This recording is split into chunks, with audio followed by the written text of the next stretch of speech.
New York. This man unalived his own son, tossing him into the East River. And now the baby mother's suing the NYPD for $60 million because nobody took her serious when calling police. When he failed to return his son from a visit, her first attempt was calling 911, which just blew her off. She then went to the precinct and told that the man had a warrant, and they said, so what? They even hanged up the phone on her. They called 911 to get a missing child, like an Amber Alert, and the operators in the 911 just claimed it as a custody dispute between two parents. Even when she asked him, where's my son? This man said, shut the beep up. I threw that ninja into the river. They made those attempts May 11th. It wasn't until May 28th when they got a warrant to tell the dad to bring the child in. But at that point, he was already gone. Teen who stands accused of killing his parents. 14-year-old Trevor Lee facing 2 counts of second-degree murder. And for the first time tonight, we're hearing his voice in the newly released 911 dispatch recording. I want to warn you, hearing the call may be disturbing. You first? Yes, sir. Go ahead, I'll listen to you. Well, I was going to ask if you could pray for me, ma'am. Right now? I'll definitely be praying for you, son. Investigators say Lee was outside a church when he dialed 911 and reported himself. He stayed on the phone until deputies got to his location and took him into custody. News4Jax reporter Eric Avanier is here in studio with us with more on this new information he obtained in this case. Eric? Yeah, we were able to acquire a lot more information than what we had yesterday when we first reported this story. Now, we now know where in the house the parents were killed and the extent of their fatal injuries. We also found out that the 14-year-old called his aunt in California before he called 911 to turn himself in. Just one day after 44-year-old David Lee and 45-year-old Brandy Smith were found shot to death inside their Silver Oak subdivision home in Middleburg, News4Jax has learned the couple was in their bed when they were shot multiple times. Both were pronounced deceased when paramedics arrived. Investigators identified the killer as the couple's son, 14-year-old Trevor Lee. After the parents were murdered, Lee called his aunt in California. She then called Clay County 911 dispatch. What her nephew told her was redacted from the 911 recording. They're in the house. Please, please, please, please, please. Send help immediately. Ambulance, whatever, immediately. The teen traveled to a nearby church parking lot and called 911. He stayed on the line until deputies arrived to take him into custody. I'm by the road. I threw my backpack away from me. I'm stripped. I'm waiting for the police.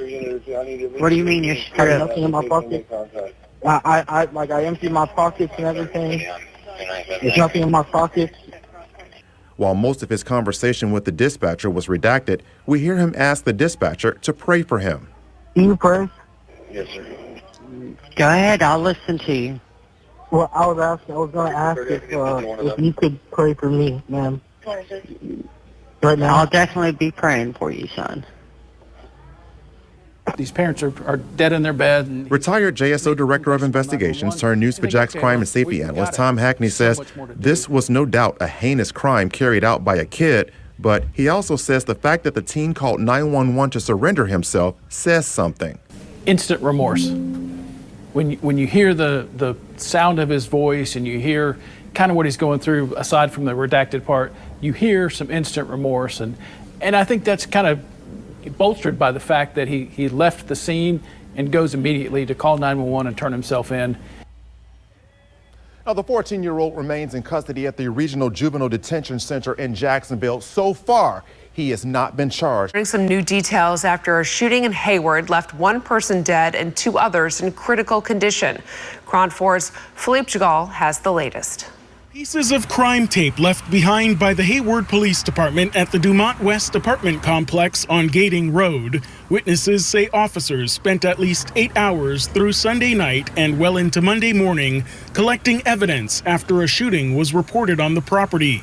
Citizen app video shows police on scene of the deadly incident. Monday afternoon, police say a 38-year-old man shot his parents, a 71-year-old woman, and a 70-year-old man. Police say their son then turned the gun on himself.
Following other news today, a 35-year-old man is charged with raping a 14-year-old boy at a park on the north side. CBS 4's Jesse Wells spoke with police and explains what led to the suspect's arrest.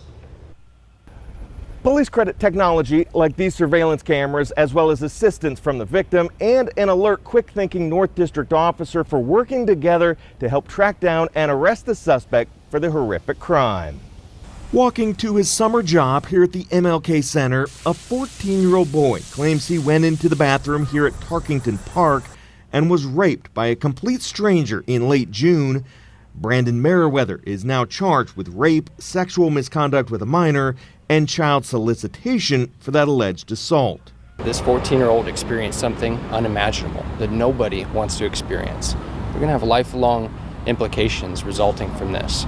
But I'm proud of our officers and the work that they were able to do to help bring this suspect into custody. NYPD says the suspect was captured on surveillance cameras going into the bathroom with the young victim. A picture of the accused rapist was then relayed to the entire police department, and a few days later, while on patrol in the area, an officer spotted someone who matched that description and stopped Merriweather for jaywalking. After confirming Merriweather's identity and showing his picture to the young victim, police say the boy picked his alleged attacker out of a photo lineup. In this case, we had a victim who had experienced something terrible, but was able to cooperate with police, help get descriptions, help identify the person who's allegedly responsible for this. Just 1 month before the alleged rape, Merriweather went to court and pleaded guilty to charges that he failed to warn his wife he had a dangerous disease and is HIV positive. But a judge suspended his entire sentence, and Merriweather was placed on probation, which he's accused of violating a few weeks later. He's now being held without bond. Merriweather is also facing a separate case of resisting law enforcement and drug possession after police claim he tried to run away from officers who went to arrest him last week. Jesse Wells, CBS 4 News.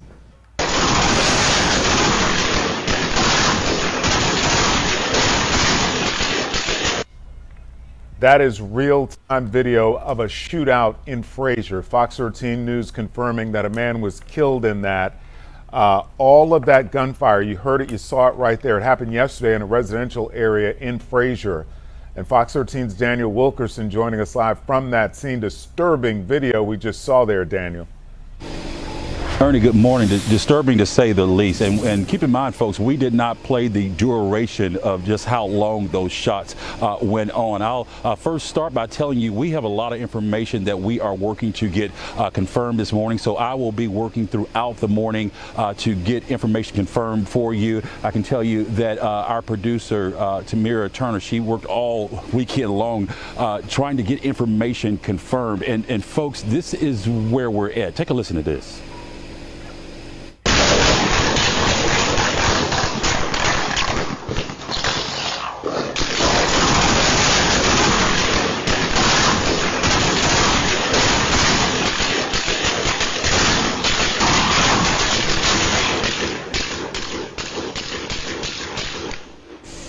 I mean, just unbelievable there.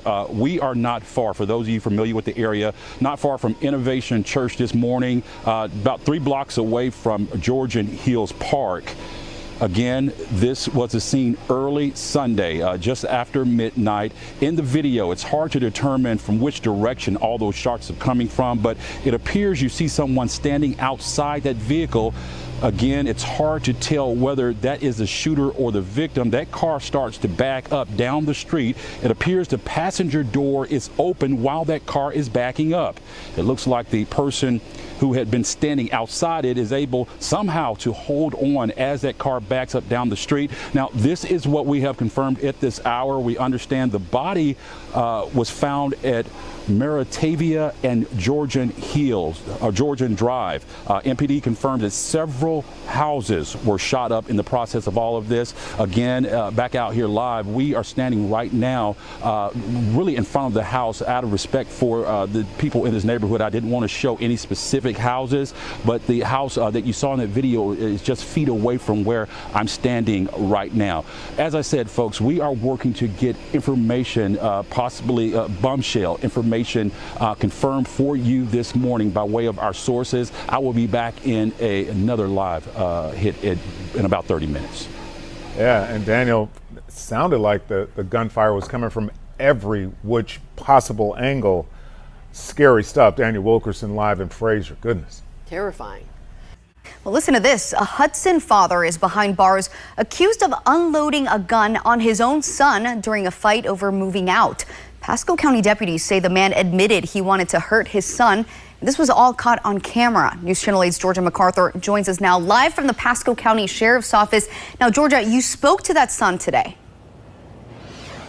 Yes, Paula, I spoke to the son. Not only that, he showed us videos from inside and outside of his home that captured the shooting, even up to his father calmly confessing to deputies he shot his son. His son says he tried to remain calm, even with his father holding two guns over him. He never saw it coming. One shot here, bullet still in me, and then a shot here, bullets right here. Shot 7 times by the man who raised him. And playing Xbox, and my father walks right up to me and pulls out two guns and shoots me 7 times. You never think that it would be your own family member. Video from inside the family's living room shows the man's father approach him with a gun in each hand.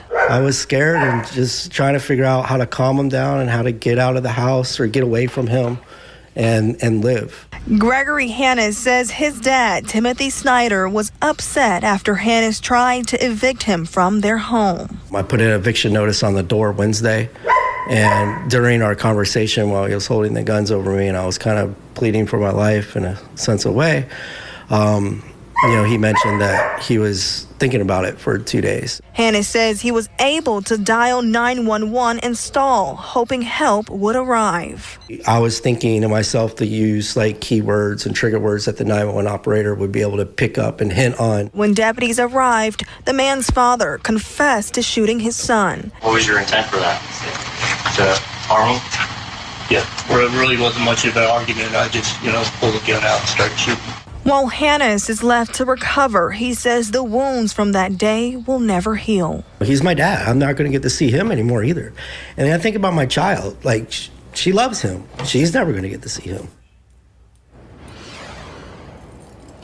Hannes told us by speaking out, he also wants to thank the 911 operators for staying on the phone and potentially saving his life. His father is being held without bond on attempted murder charges. Reporting live in Pasco County, I'm Georgia MacArthur, 8 on your side. And with a developing story in Brooklyn, tonight, a search for a killer. A deli worker stabbed to death for no apparent reason. It happened this afternoon in East New York. Lindsay Tuckman with what police are saying tonight. Tears shed Friday night as friends of 33-year-old Diego Sandoval Nava learn he was stabbed to death earlier that day. It was a violent crime inside this deli on the corner of Hegman Avenue and Van Siclen Avenue in East New York, Brooklyn. The cops and the ambulance was bringing him out, and they was working on him. He was pale. He didn't look like he was going to make it. Police say around 3 p.m., a man entered the bodega, agitated. He left, but came back a few minutes later and attempted to get behind the counter. Diego tried to stop him, but the suspect pulled out a knife and stabbed him multiple times in the stomach.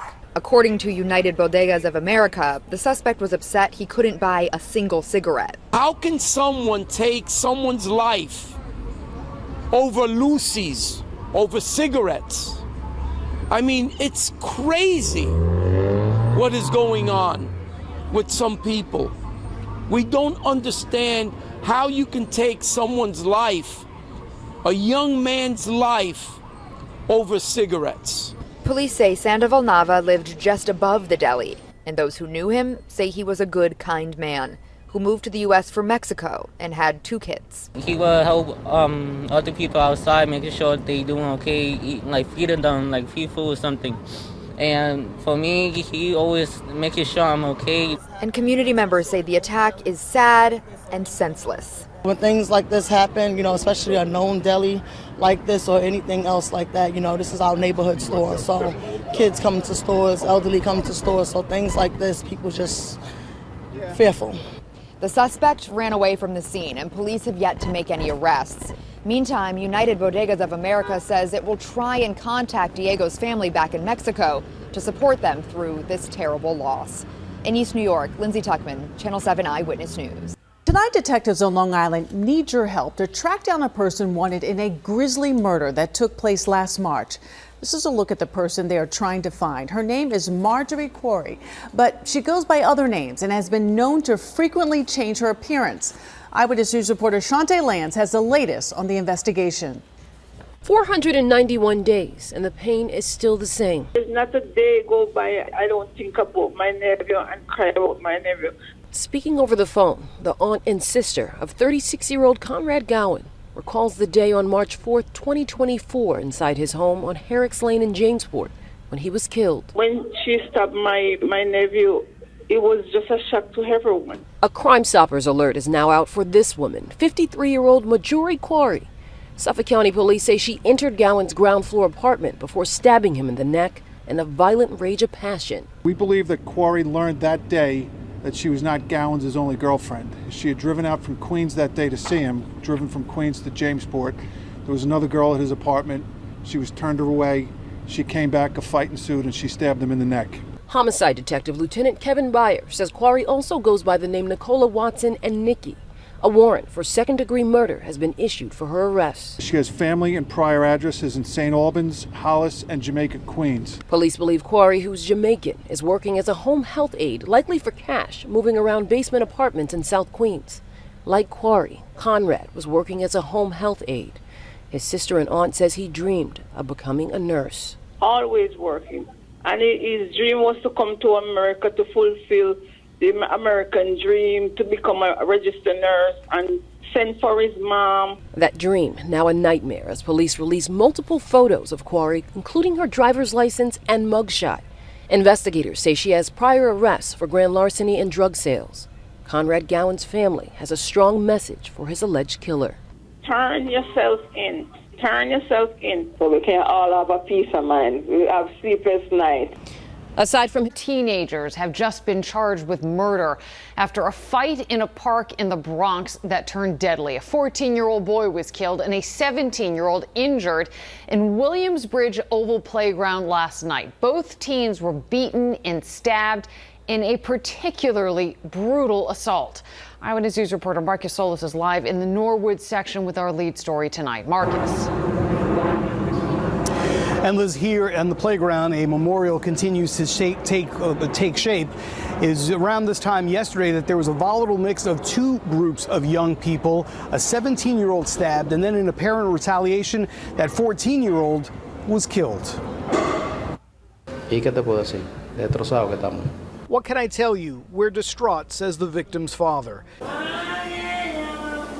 In the background, you can hear a mother's cries, grieving for her 14-year-old son, Angel Mendoza, who was beaten over the head with a skateboard last night, then stabbed to death. Era un niño tranquilo, no era un niño que le hacía daño a nadie.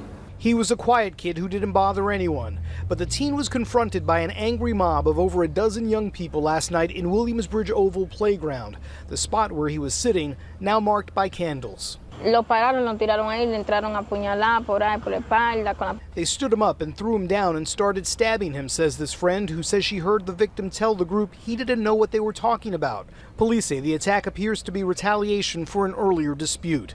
Mendoza came to the U.S. from the Dominican Republic at age 4, but his father says they recently butted heads over the crew the teen was hanging out with and the fact that he had stopped attending school. Ya a esa edad ellos se creen que son grandes, que ellos mismos se pueden cuidar. At that age, they think they're grown up and can take care of themselves, he says. I urge every parent to watch their kids. Mendoza was pronounced dead at Jacoby Hospital, while a second teenager was driven in a private vehicle to Montefiore Hospital. That 17-year-old was stabbed in the abdomen and shoulder. These things shouldn't happen. We should be able to let our kids come outside without fearing for their lives. Just a short time ago, the NYPD announcing 4 arrests in this case, 2 18-year-olds, a 16-year-old, and a 15-year-old, all 4 charged with murder, manslaughter, gang assault, and criminal possession of a weapon. We're live in the Norwood section of the Bronx. Marcus Solis, Channel 7, Eyewitness News. Cops still searching for a gunman who triggered a wild shootout on a street in Flatbush, Brooklyn. And in the middle of the battle, police say they shot and wounded a second man who they say was also involved. And we've learned he's a felon who just got paroled 2 months ago. Eyewitness News reporter Anthony Carlo has the latest. Anthony? Sade, Mike, the people who live here in Flatbush, the people who literally had to dodge bullets, they've got a lot of questions about how a convicted shooter could be back out on the streets only a couple of years later to terrorize the community. Some more. It's almost unimaginable. At a busy intersection like this, two gunmen could have such little regard for life. People ran for their lives as the bullets flew. The shootout made Flatbush look more like the Wild West. Dimitri is checking his father's car for bullet holes. You never know, like a stray bullet could have ricocheted and hit somebody. It's just ridiculous. The bullets left gaping holes in car windows at Ocean and Church Avenues. Police blocked off a swath of real estate this morning after they confronted and shot one of the men involved in the gunfight Tuesday night. This is a person who has repeatedly shrugged his shoulders at consequences and at our criminal justice system. Eddie Ness in Bodega was charged with attempted murder for shooting a man in 2020. While out and awaiting trial, he was arrested again and charged with robbery in 2022, allegedly wearing a sweater labeled Future Billionaire as he held up a clerk. Bodega ultimately took a plea deal and was sentenced to just 3.5 years behind bars and 5 years parole for both crimes. He was released from prison in June and allegedly right back to shooting. This time, right outside the building Kim's elderly aunt lives in. If somebody deserves a second chance, that's fine. But if you're just shooting to be shooting out here, that's ridiculous. So they don't deserve a second chance. Seeing this massive crime scene is frustrating to those who live here and just want to live in peace. How does a guy that has a record like him get like a gun? I don't know. It seems to be bewildering you. I mean, yeah, because it's sad. Like, I've lived here my whole life. I never seen it this bad. Robbed a man of his $30,000 Cartier watch. We're hearing from the victim. These are the men police are looking for. The 46-year-old victim, who is from New Jersey, doesn't want to reveal his identity. He says the suspects came up to him Saturday evening with a gun as he was walking on West 37th Street. He said, "Give me your watch or I'm going to shoot you." I told him, "You're not getting my watch." He said, "Shoot me." Cab came down the block. I stopped the cab. I got in the car. I said, "Drive." He didn't move. They had me both like pinned down with my arms. Went in my pocket, took my money, credit cards, debit cards, driver's license, all that good stuff. And then he snapped my Cartier watch off my wrist. The victim tells us he was shaken up by the mugging and plans to be more alert of his surroundings from now on. Imagine being married to your wife and you have 3 kids with her, and then you find out that one of the kids is not yours. That means that your wife cheated on you. Crazy. How about if you found out that 2 of the kids that you thought were yours are not? Your blood is probably boiling at this point. Well, guess what? In the Sean Flood's case, this man found out that all 3 of the kids were not his. And to make things even worse, not only was this woman cheating on this man, she was cheating on him with his relatives. So the kids belonged to his relatives. After getting this information, Deshaun decides to go down to his wife's job and confront her about it. She sees him coming and runs inside of one of her co-workers' car. That didn't stop Deshaun from shooting her multiple times. And when she tried to run while shot, Deshaun chased her down and pistol whipped her. After hearing the gunshot, some of the co-workers called the cops. The cops came, arrested Deshaun, and the wife made it to the hospital where she survived. There are some people on the internet that are saying it's a valid crash out because not only was she cheating on him, she was cheating on this man with his relatives. And others are saying that they believe that he took it too far. Imagine being